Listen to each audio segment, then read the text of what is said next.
Welcome to the Wild About Wool podcast. I'm Jill Bond, the coordinator, and the front person to a whole gang of knitting Easters. Wild About Wool promotes and celebrates wool craft through woolly workshops and events. We are based here at the Watershed in Slathwaite, West Yorkshire. This podcast is part of Woven, a week-long celebration of textiles in Kirklees in June. The celebration kicks off with the Big Knit, so we just had to be involved. The Big Knit is highlighting Knit in Public Day, a worldwide initiative on June the 8th. So we are encouraging as many people as possible to get knitting. I'm in my garden studio now and I'm going to tell you a little bit more about the Big Knit. The Big Knit is a community project and local groups are being asked to yarn bomb a location, place or feature where they live using wool, knitted, crocheted, pom-poms, tassels to create their very own woolly installation. And that is going to be showcased as part of the Knit in Public Day on June the 8th, which will be one of the first events of the Woven celebration. Wild About Wool have got involved in this project. We're making some starter kits for the groups and the kits are going to have some acrylic wool in, needles, some patterns and ideas for getting going, and a few do's and don'ts for getting started in the yarn bombing. In the kits we've put together some colour schemes around the theme, because the theme for this Big Knit is waterways. So we've gathered different colours. There's going to be 5 colours in each kit, 2 50-gram balls of each colour, so quite a lot to get going with. And we've put together a different palette for each kit, just so that as a starter all the different communities in Kirklees will have a slightly different look. There it is, the Stylecraft acrylic, Stylecraft based in Slough, so great, promoting the local yarn producers. And quick have a look at the patterns we've got. We've got, of course, the traditional triangle, that's knitted in garter stitch, that's just knitting both ways if you like. Pattern in the kit for that. There's a pattern for a shield shape of knitting. That's stocking stitch in the middle, surrounded by garter stitch, because of course if it was left just to be stocking stitch it would all curl up. So garter stitch edge there just gives it a little bit more, might need a slight press. None of these acrylic shapes though need blocking in the same way that a natural wool would. So there's another one you can see there in a different colourway. And this is one of my favourite ones, this little frondy piece of bunting. I think that'll go quite nicely with a sort of waterways theme. And that's again garter stitch, casted on, knit, cast off a little way, cast back on, knit, cast off, and just continue. There's full instructions of how to do this in the pack. And you can just see lots of those hanging up will look very effective. You could perhaps knit them a little bit longer if you wanted something, or knit them to different lengths. That could be quite a nice adaptation of that one there. So that's the frond. We've got the spiral. I like this one. I think that could be very effective. Again, hung in multiples in different colours. Again, full instructions, garter stitch again, so just the one stitch required. So that's the spiral. One more, the mitered square. way of using different colours. Another technique to have a go at, again, just garter stitch, but starting off in the corner and getting bigger and then going smaller again. So again, full instructions in the pack for the mitered square. But if knitting's not your thing, we're going to feature some crochet as well. We've got a crochet droplet. I was going to say teardrop, but really it's like a water droplet shape there that can be hung again as bunting, or maybe made bigger if you wanted something bigger, or perhaps you could try a sort of bigger crochet hook on double thickness yarn for the droplet. So that's some bunting shapes. And then we've got some motifs. We got a bit carried away thinking about water. We were thinking about washing lines. So we've made some shapes that could work on a washing line, a pair of trousers. Let's see, a little jumper. And we've got even knickers and vests, and a skirt. Skirt there. So just ideas for creating a washing line of things. This I like. This is again for people who crochet. Again, very simple roundel, taking inspiration from Yorkshire peg rugs there. So again could be used as bunting, just hung up in multiples, or part of the washing line.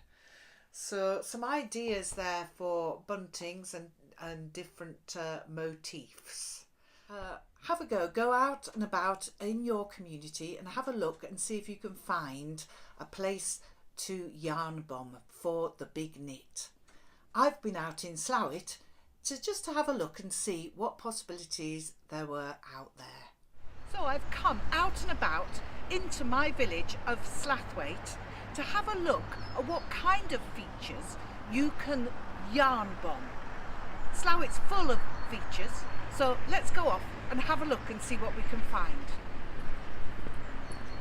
So, railings are perfect yarn bombing territory. They don't get in anybody's way, you can make them look really effective, and they've got great features to them. So obviously you've got something very sturdy, very easy to hang your bunting off of. You've often got little features like this, which you can stick something on. You've got a variety of levels that you can yarn bomb. So you could, for example, have a row of bunting like we've got here, and then maybe you could have a row of pom-poms that just hang at intervals along your railings. So look out in your area for any railings that might be perfect territory.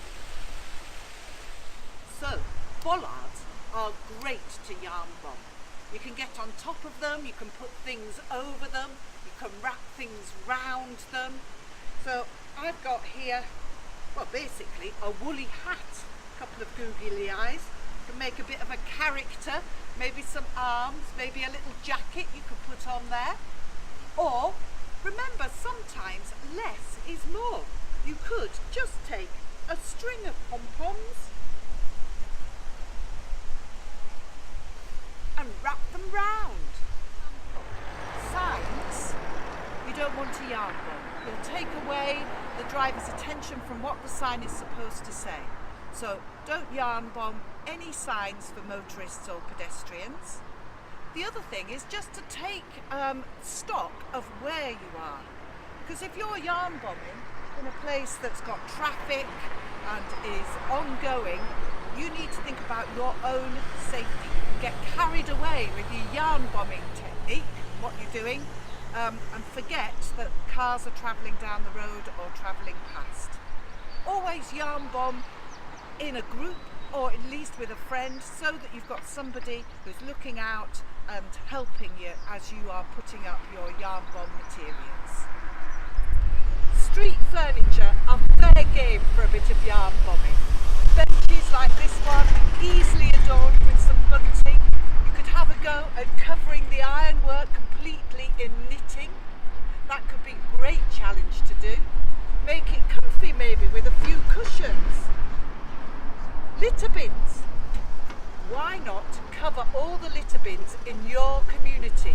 You could also create some tags, small pieces of knitting or yarn work that go on lampposts, bollards, that signpost people to your yarn bomb site. Trees are great for yarn bombing. There's all sorts of things that you can do on a tree. But you have to choose your tree quite wisely. I've come here to Golka churchyard to have a look at the variety of trees that there are here, because we're planning to do a bit of a yarn bomb here. So looking around, I can see a wide selection. I really like the tree that's over here. It's got lots of spindly branches to hang things on, but it's quite high, so I worry about actually climbing up and getting our decorations onto that one. This one here again is lovely, the way that it spreads out above you, but again quite high up, so could be a little bit tricky. Now at the back there we can see a beautiful, probably a cherry tree in blossom, very accessible, branches quite low, but the symmetry of it isn't really speaking to me. However, this one here, I like this one. It's got some low branches that we could wrap or hang things from. It's got some spindly branches towards the end that we can maybe put some pom-pommy type things on. It's got this feature here, which we could actually really highlight by making a sort of jumpery thing that could go round the trunk. So my selection is this tree here, nice and accessible. It will be seen by people as they travel along the road. So when you're thinking about yarn bombing and maybe going to include a tree, don't forget to think about all the possibilities that you could do. Once you've got all your bunting and motifs together and your larger pieces to put onto your chosen tree or feature in your community, then you'll want to start thinking about how you're going to rig all of this onto your chosen place. I've got a few extra things just to show you to help you to do that. One of them is I-cord. This is great. You can just do it with knitting needles. You have a look on YouTube. You're probably best. There's loads of stuff about making I-cord on there. But you can also do it on like a little knitting Nancy or a sort of knitting loom. You might remember those from your childhood. You can make it on that.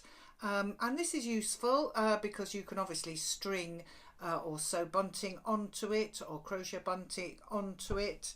And you can use it for lacing up. So for example, if you've got your big piece of crochet or knitting that you're going to use to wrap round let's say a tree trunk, firstly measure your tree trunk so that you know that you've got enough to be able to do what you want to do. So always have a measure.